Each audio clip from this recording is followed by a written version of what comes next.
Assalamualaikum warahmatullahi wabarakatuh. Perkenalkan, saya Elena, mahasiswi dari Universitas Muhammadiyah Sukabumi, jurusan Pendidikan Matematika. Kali ini saya akan menguji hipotesis uji tes sampel berpasangan pada mata kuliah Statistika Dasar dengan dosen pengampu Ibu Hamidah Suryani Lukman, SSI MPD. Tapi sebelumnya saya akan menjabarkan dulu apa sih uji tes sampel berpasangan itu. Uji tes sampel berpasangan atau sering disebut dengan paired sample t-test adalah uji data sampel yang membandingkan rata-rata dua variabel untuk suatu grup sampel tunggal. Uji ini menghitung selisih antara nilai dua variabel untuk tiap kasus dan menguji apakah selisih rata-rata tersebut bernilai 0. Nah, untuk uji sampel berpasangan ini mempunyai kriteria data, yaitu ada 3 kriteria. Yang pertama ada data sampel harus berpasangan, yang kedua sampel diambil secara acak, dan yang ketiga itu adalah berdistribusi normal. Jadi nanti datanya harus memenuhi 3 kriteria ini untuk bisa kita uji hipotesisnya, apakah hipotesis tersebut diterima atau ditolak. Nah, ini adalah contoh uji sampel berpasangannya. Menguji metode pembelajaran baru terhadap tingkat penguasaan materi ajar pada siswa dan tingkat kepercayaan atau alfanya adalah 5%. Nah, ini adalah datanya. Datanya kita asumsikan, ini kita sudah asumsikan ke dalam 3 kriteria tadi ya. Yang di sini ada 2 nilai, ada nilai pretest dan nilai post-test. Nilai pretest itu adalah nilai sebelum siswa menggunakan metode pembelajaran yang baru, sedangkan nilai post-test itu adalah siswa sesudah menggunakan metode pembelajaran baru. Nah, itu nilai-nilainya. Sekarang ini ada hipotesisnya. Ada 2 hipotesis di sini, ada hipotesis penelitian dan hipotesis statistik. HO itu tidak dapat perbedaan rata-rata sebelum dan setelah pembelajaran baru, sedangkan HA terdapat perbedaan sebelum dan sudah pembelajaran baru. Sedangkan untuk hipotesis statistiknya, untuk H0 itu rata-rata sebelum sama dengan rata-rata sesudah, dan HA-nya itu rata-rata sebelum tidak sama dengan rata-rata sesudah. Nah, ini hipotesis ini yang akan kita uji apakah H0-nya diterima ataukah HA-nya yang diterima. Kita langsung aja ke Excel-nya di sini. Nah, ini adalah datanya. Menguji pembelajaran baru terhadap tingkat penguasaan materi ajar pada siswa, tingkat kepercayaan alfanya adalah 5%.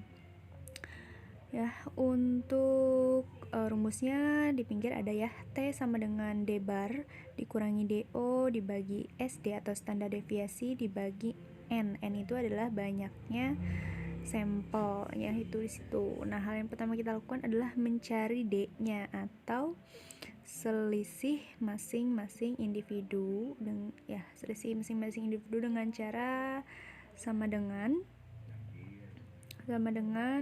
nilai post-test dikurangi nilai pre-test, itu sama dengan 13. Nah, setelah itu kita drag aja dari atas ke bawah, kita drag, oke. Nah, ketemulah nih selisih masing-masing individunya. Di situ kan bisa teman-teman lihat ya, Abdul itu ada 13 dan ke bawahnya itu udah ketemu. Kita warnai dulu. Oke, setelah itu kita mencari D-barnya atau rata-rata dari D-nya. Oke, rata-rata dari D-nya itu menggunakan rumus sama dengan average ya. Average itu rumus dasar ya untuk mencari nilai rata-rata. Average, buka kurung, kita klik dari atas ke bawah, drag dan tutup kurung, hasilnya sudah ketemu. Di enter itu D bar atau rata D-nya itu adalah 7,6.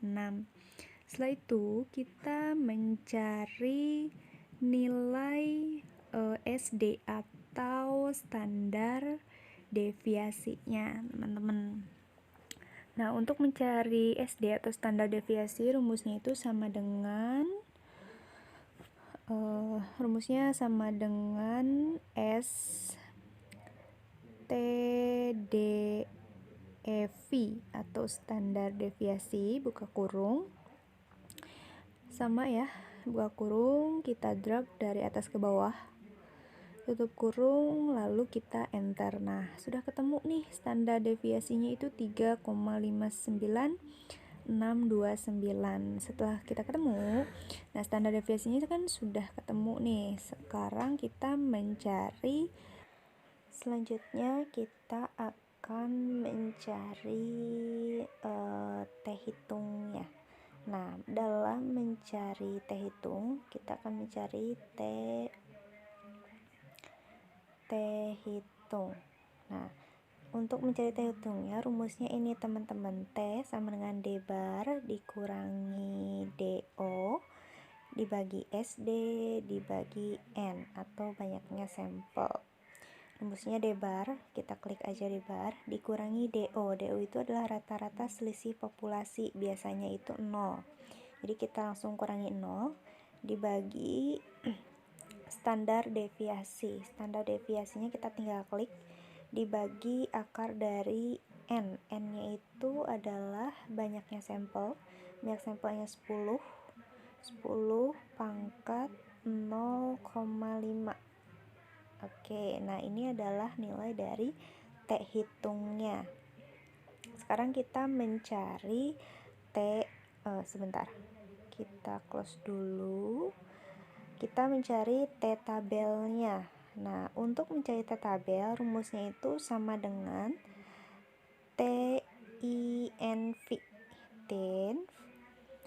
dalam kurung probability-nya itu ada alfanya kan 5%, itu sama dengan 0,05, dig freedomnya itu banyaknya sampel dikurangi 1. Nah, banyaknya sampel kan 10 dikurangi 1 jadi 9, tutup kurung, kita enter. Nah, T tabelnya sudah ditemukan 2,2666. Tinggal kita rapihkan dulu teman-teman, sebentar kita rapihkan dulu.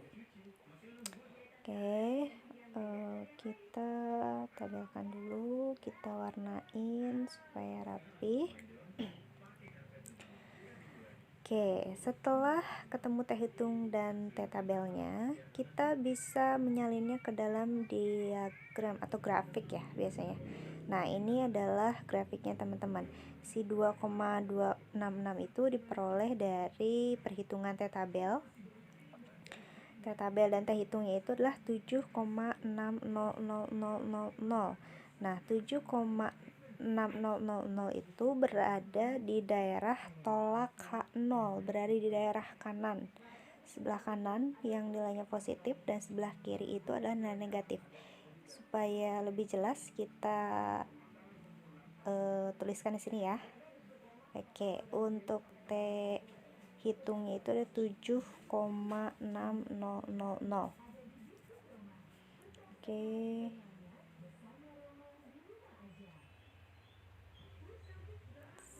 Kita tinggal rapikan. Nah, ini dia teman-teman. Jadi 7,6000 itu berada di daerah tolak H0 sebelah kanan. Di daerah tolak H0 berarti HA-nya yang diterima. Nah, bisa dari dilihat dari grafik kita bisa simpulkan bahwa H0, kesimpulannya itu H0 ditolak dan HA diterima. Artinya terdapat perbedaan sebelum dan sesudah pembelajaran baru. Nah, itu teman-teman, karena tadi daerahnya berada di dalam tolak H0 seperti itu. Mungkin cukup sekian dari saya, semoga dapat bermanfaat. Terima kasih. Wassalamualaikum warahmatullahi wabarakatuh.